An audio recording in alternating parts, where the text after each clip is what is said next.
And the fact that we, with grants from SIDA, Swedish International Development Agency, aid money, we managed to beat Nasdaq stock browser, and we're pretty proud of that. Because that's a lousy, that's very bad graphics. Because in stock market, you are just interested in getting the information within minutes or hours. You're not interested in understanding really long-term trends, and you do that linear in a way.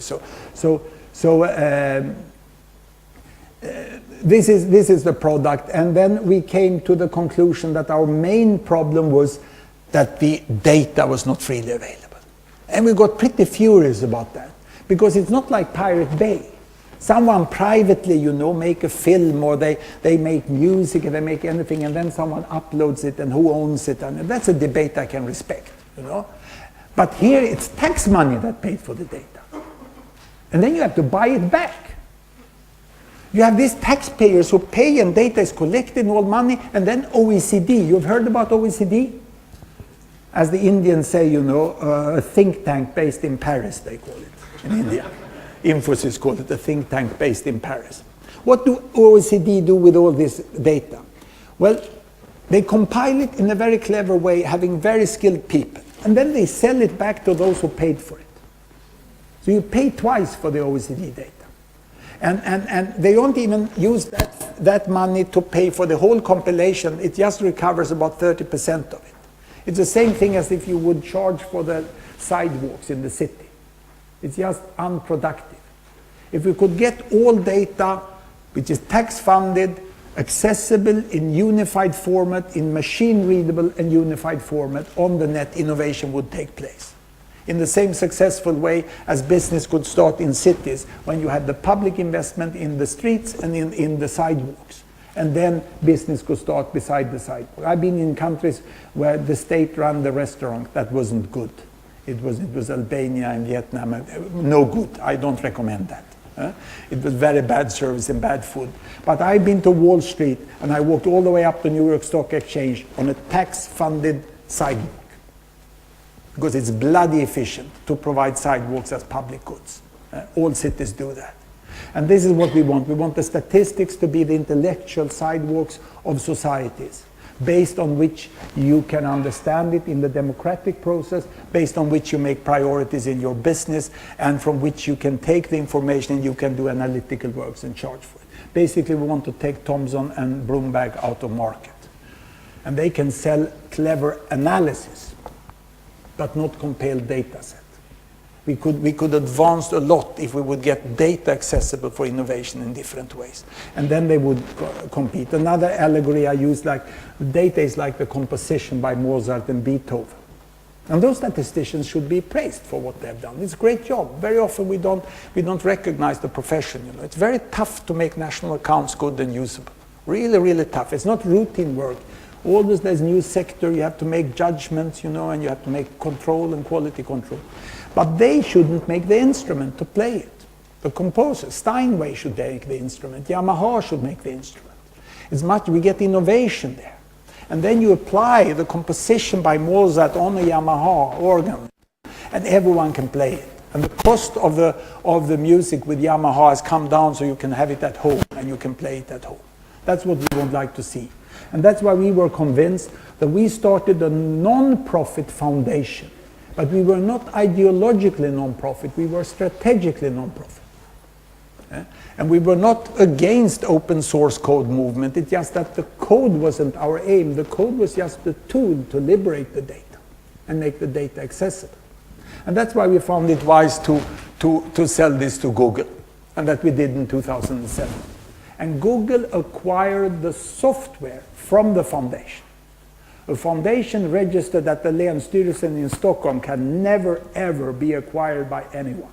No? That's what's nice with foundation. Foundation is a very good organization for a lot of entrepreneurship. Yeah? You can register, you pay tax like a company and so on, but you can take profit out of it. So you can deal with people. I can go to public service TV and say, use our website as source, because we are like a museum. We are like the Nordic Museum. You know? I can go to statistical agency and say, I will display your data. No one brings profit out of that. That's how private schools, privately run schools and hospitals in several countries are run by foundation. Then you don't get this ideological debate whether someone take profit out of tax money funded schools. But you can run them with the same efficiency of a business organization, which a public organization cannot do. So I'm not arguing for foundation as the big solver, but I think it's an underutilized tool.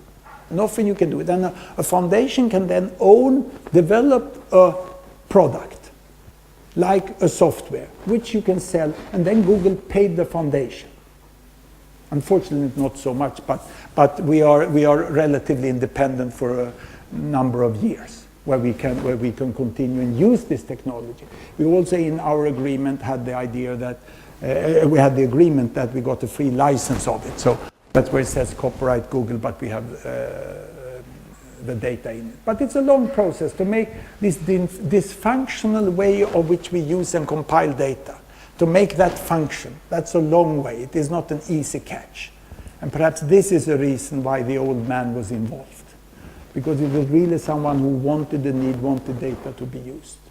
So this is more or less how it came about this. I saw a need within a narrow teaching of the change of health and family size in the world. A software, I can tell the story about the software development. It's a headache to develop software, Avoid it if you can, because it's so frustrating. You just think you're going to catch it, and then you need more years, you need one more iteration. So it's cumbersome. But we did it and we sold it. And it's not a paradise in Google, but they are serious. They were good partners and they are trying now. I think I stop there. And then you guide questionings and continuation. Very good. So any questions on the contents, sort of the future of the world or energy? We're talking about demographics and natural resources. What do you think is the next killer application for Gapminder?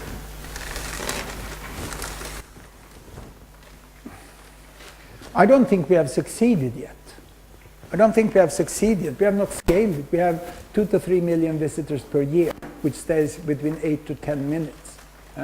And we don't get others to use it. It's very difficult to teach,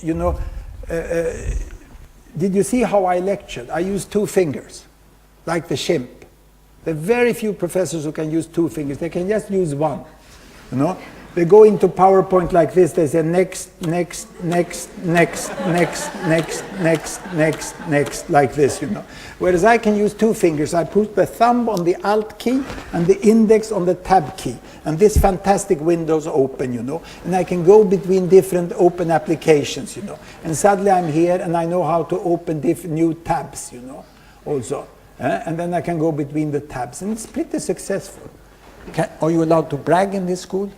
Yeah. I thought that in Karolinska you cannot brag. So if you go to Google, to the internet, and you go for the real stuff which you want, you go for sex, money, and health.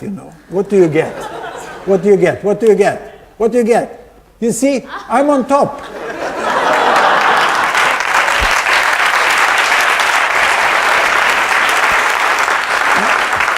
And that's pretty good. 120 million hits. You have this public health professor on top, on sex, money, and health. Ain't bad. So you can do it, but really we have not scaled. We have not scaled. Look at what you can do on the internet. And we have. Google has now delivered motion charts, and within US they have